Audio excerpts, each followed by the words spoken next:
salaadiin iyo cuqaal uu hogaaminayo suldaanka guud ee beelaha gabooye ee gobolka saaxil suldaan maxamed axmed ismaaciil bukhwaar oo maanta warbaahinta kula hadlay magaalada berbera ayaa waxa ay jawaab ka bixiyeen sheegasho ay sheegteen deegaanka xabalo tumaalood ama siyan ee galbeedka magaalada berbera shakhsiyaad ka soo jeeda beelaha tumaalo oo intay deegaankaasi shir jaraa'id ku qabteen sheegtay in deegaankaasi ay leeyihiin oo isla markaana laga qaaday waxaana suldaan maxamed axmed ismaaciil iyo cuqaasha wehelinaya arrintaasi ku tilmaameen mid aan waxba ka jirin isla markaana qadaf ku ah dadka deegaankaasi ku dhaqan iyagoo arrintaasi raaligelin ka bixiyey uguna baaqay dadkii deegaankaasi shirka jaraa'id ku qabtay ku hadlay inaanay arrintaasi dib ugu noqon waxaana halkaasi ugu horreyn ka hadlay suldaanka guud ee beelaha gabooye ee gobolka saaxil suldaan maxamed axmed ismaaciil horta xabaalo tumaalood anigaa laygu caleemo saaray anigoo ah suldaankii guud ee beelahan ayaa laygu caleemo saaray xabaalo tumaalood cidna laga sheegan maayo ciddii imanaysana waa lagu soo dhowaynayaa runtii beelweynta ciise muuse oo sharaf iyo karaamo iyo qadarin ballaadhan aanu u hayno oo aanu garabka isku hayno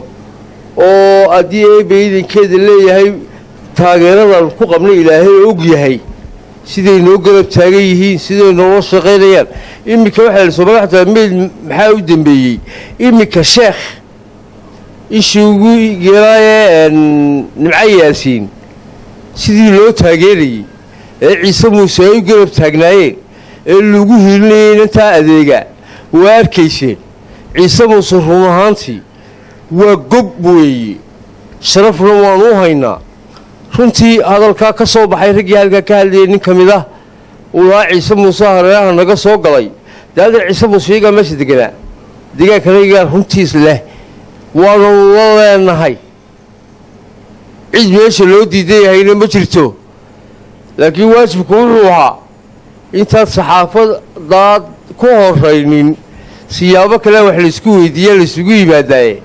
taasina way idinka hoostay waxaan u mahadnaqayaa oon xaal iyo abolojes baan siinayaa beelweynta ciise muuse ee sharafta naga mudan haddaanu kula saaxil nahay wax badan baanu ciise muuse runtii aanu isaga tiirsannahay runtii annagu raasaaxil ahaan ka dulqaadan mayno waddanku waa gobolaysi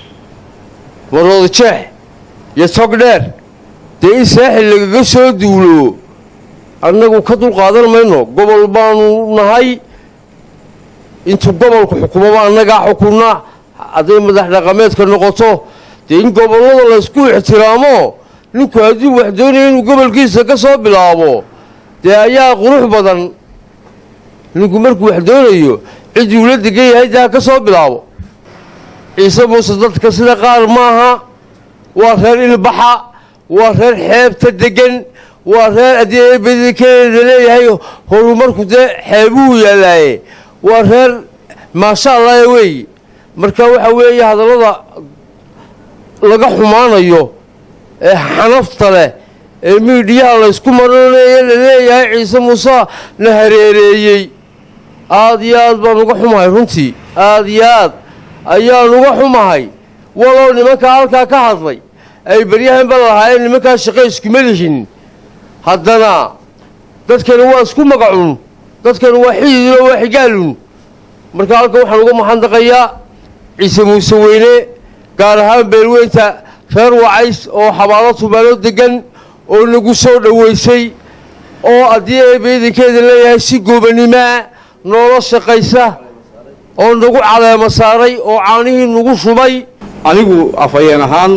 waxaan ka ahay afhayeen gobolkan saaxiib waxaanan ahay beesha gabooye ama tumaal ha noqdo ama madhibaan ha noqdo ama muuse ha noqdo ama yibir ha noqdo marka hadalka yagani wuxuu isugu jiraa horta mid waa xaal celin waxaanu xaal ka siinaynaa beelweynta ciise muuse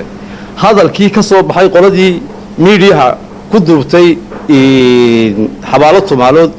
ee sheegayay in beesha gobolka saaxiil ee ciise muuse ay xabaalo tumaalood lahaayeen ay ka riixday waxaanu caddaynaynaa ama tumaal ha noqdo ama muuse dheriye ha noqdo ama madhibaan ha noqdo ama andhaas ha noqdee dhul beelaha gobolka saaxiil degeen laga tiro badan yahay dhul ay leeyihiinoo gobolka ku yaalla inaan beel ciise muuse oo ku soo duushay aanay haba yaraatay jirin taa waanu caddaynayna arrintani waxay qusaysaa gobol ahaan gobolkayaga inaannu ka hadalno maadaamaannu cuqaashii iyo waxgaradkii beesha gabooye ee gobolka saaxil nahay xaq baannu u leenahay tusaale ahaan marka aynu somalilanba ka gudubno waxaan caddaynayaa anigu afhayeen ahaan soomaaliyaba marka dawladdii soomaaliya loona jiray xilligii ay jirtay may jirin beel ka mida beelaha gabooye ay gaar u lahayd oo deegaan u lahayd iyadoo maamka soomaaliya ku caddaa tootali may jirin way jiraan tuulooyin ama meelo magacyo lagu sheegaa oo beel loogu magac daraa way jiraan maadaama aanu nahay cuqaashii beeshan gobolka saaxil walaalay xaal baanu ka siinaa kelmadaha ka soo baxay beeshaan naga midkaa waayo berberaanu la leenahay waxaanu la leenahay dacar buruq waxaanu la leenahay sheekh waxaanu la leenahay laalays in allaaliya inta beesha ciise muuse gobolka saaxil degtaa ay degan tahay markaanu nahay beesha gobolka saaxil ee laga tirada badan yahay waanu la degannahay waanaanu leenahay xaqa ay ku leeyihiin mid lamida waanu ku leenahay waxaanu leenahay walaalaha iyaga halkaa ka hadlay ee ka yimi burco iyo hargeysaba namaydu soo marin noomaydu iman intaa meeshii istaagteen unbaa dee wax iska tidhaahay burco shishadeeda waxaa ku yaalla balli weynaynu leenahay oo laynagu magacaabo oo layidhaha balli midgaan guba daalacaynu leenaho islaan inagoo hinaastay baa gubtay bale muxuu ahaa halkan iminka buuhoodla ka sokaysa dhulwalbaynu ku leenahay waar horta xaggaa markaa soo safaysaane annaguna aanu halkan ka shaqaynay ninkuna xaggaa ka soo shaqeeya oo ciise muse waxba inooma diidanay ee kaalaya oo waxa doontaan ka jeexda waxa doontaanna ka samaysta annaguna waanu raacanaa oo annaguba qudheedaba ku soconno inaanu degno dee magaalada cidina naga celin mayso intaan gaadhi raacaba waxa doono ka soo samaysanayaa markaa haddii ilaahay ka dhigo dejiya sheekadana ka daaya xumaanta ciise musena waxba inagamay qaadin anna waan ayiidaynaa hadalka waxaan ku ayiidaynaa suldaanka oo xaqaayaq jirta baa jirta inaan cidna waxba loo diideyn oo cidna waxba lala qaadin markaa walaalaha iyo boolojiis baanu siinaynaa aan wada degannahay ciise muuse oo ah reer wacays